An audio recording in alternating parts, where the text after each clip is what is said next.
Hello and welcome back to World Traveller Cooking. Today I'm going to try to make for the first time an Australian and New Zealand dish called Pavlova. This is a dish that has come out of either Australia or New Zealand, and it is supposedly this wonderful dessert, so I'm excited to try it. Pavlova is a meringue base with a crunchy outside and a creamy interior, that's usually topped with whipping cream and fruit. So what we're going to do in the first part here is we'll make the meringue, and then I'll come back tomorrow and make all the toppings. So basically this is a process that takes some time. So you should probably start it the day before and so forth. So our ingredients for the meringue are basically, we have 4 of them. We have some egg whites, about 150 milliliters. This was whites from 5 eggs, but measure them out. If you have a bunch of identical glasses, you can pour 150 milliliters of water in one and mark it on the next one, and then you know where it is. And that's probably more accurate than using a measuring cup, because 1 milliliter of water weighs 1 gram. So you can weigh it out and calibrate it very nicely that way. I have 200 grams of sugar, granulated sugar. I will use 1 tablespoon of cornstarch, which I will measure out while my eggs are just starting to be beaten. And we will add to that also 1 teaspoon of white wine vinegar. The vinegar and the cornstarch are there to stabilize the meringue, and that's the meringue part, and that's the part we'll do today. Tomorrow we will make the whipped cream, which will be whipping cream, a bit of vanilla, sugar, and a bit of regular sugar. And then I have a bunch of different kinds of fruit. You can use whatever kinds of fruit you like, but I have some blueberries, I figure maybe some kiwis, and some donut peaches. So I bet this will be really good. So let's go ahead and get started. So I'm going to go ahead and beat these here. You want the egg whites to be room temperature if possible, so separate them cold if you like, but bring them up to room temperature first. Now we're going to let this run for a few minutes. It should start foaming up. Once we have soft peaks, then we'll start adding our sugar a little bit at a time. So this is looking like we might have soft peaks. So let's find out. Yeah, we have soft peaks here.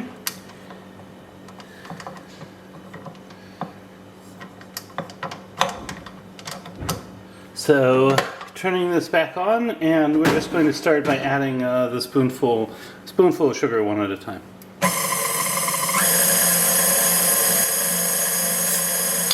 And we'll just add this slowly, and it'll take a few minutes. So I'll be back when that's all done.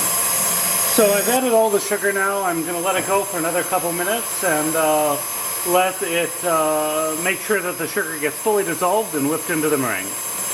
Okay, so now you can see just how creamy this is. If I just drop this down, it holds its shape extremely well.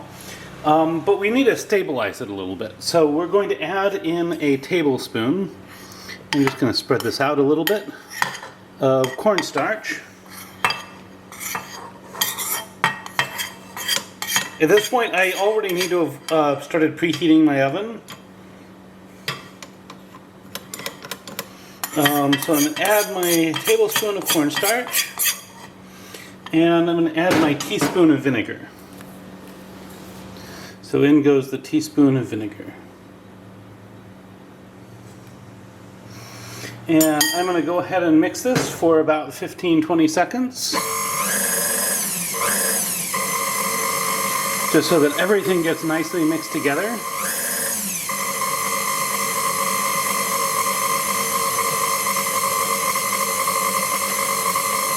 I think that's probably good.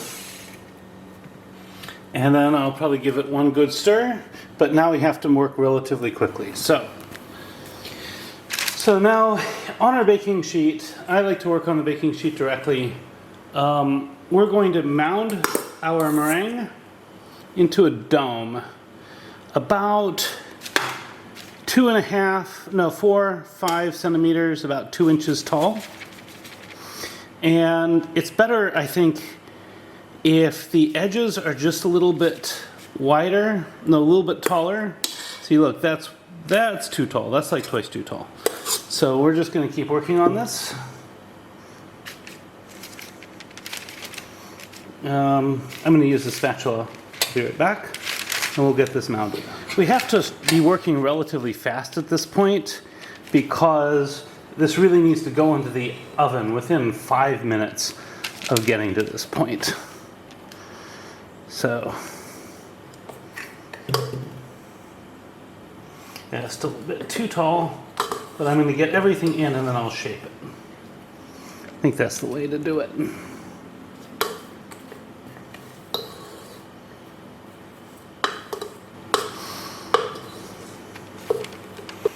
Yeah, this is still just a little bit too tall, so we will keep expanding it out a little bit.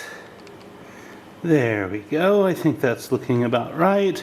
And basically I'm carving into it this area in the middle, which I will put my fruit and my whipped cream.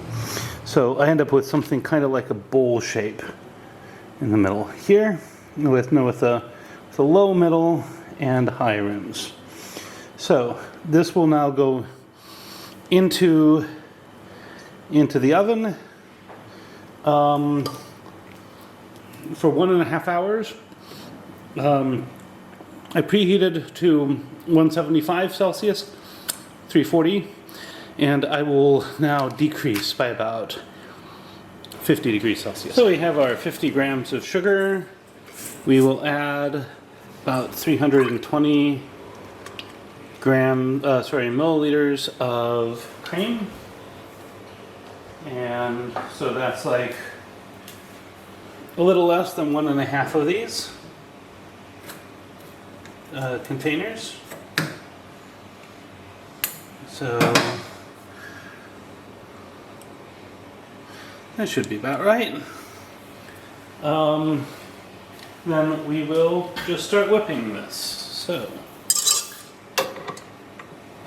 whisk head,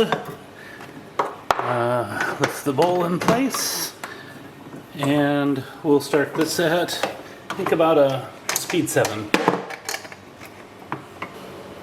So here we have the pavlova as it came out of the oven. This side fell a little bit, the rest of this is looking very nice, like a bowl.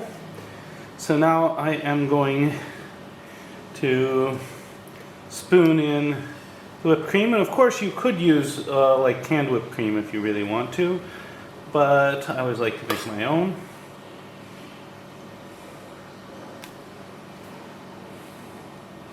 And we're just going to spread it in.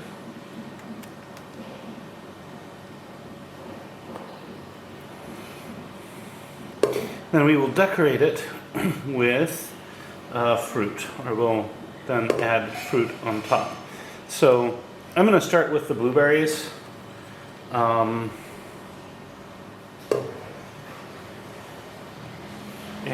you can use the whipped cream also to kind of bolster these parts here where we want to make sure that it's still a little bit more like a bowl. And I'll be back in a moment. So here we have it with the cream on top.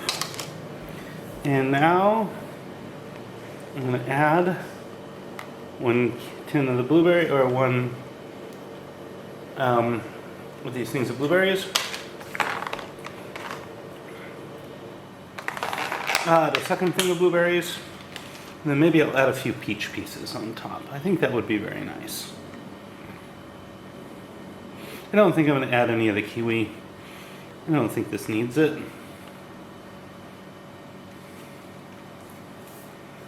There we go. I'll cut some peaches and I'll be right back.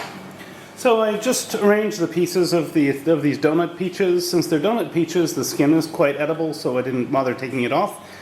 I think it adds a little bit of color, so put them around. And now I'm just going to take a few photographs, and then we'll do a taste test. And now for the taste test.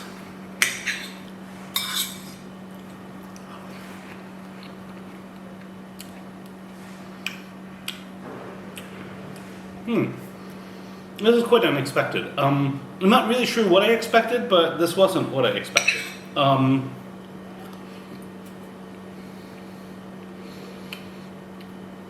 You have quite a symphony of textures here. You have the crisp outer part of the meringue, the softer interior of the meringue, the whipping cream, the berries. This is incredible, and it's very, very different than I think any other sort of cake or similar that I've ever had. Definitely recommended. Now, if you find content like this interesting, you'd like to see more of it, please like, share, and subscribe. If you have anything to say about this dish, any tips for anybody else making it, anything else, love to hear from you in the comments. At any rate, bon appetit, recipes in the description, see you next week.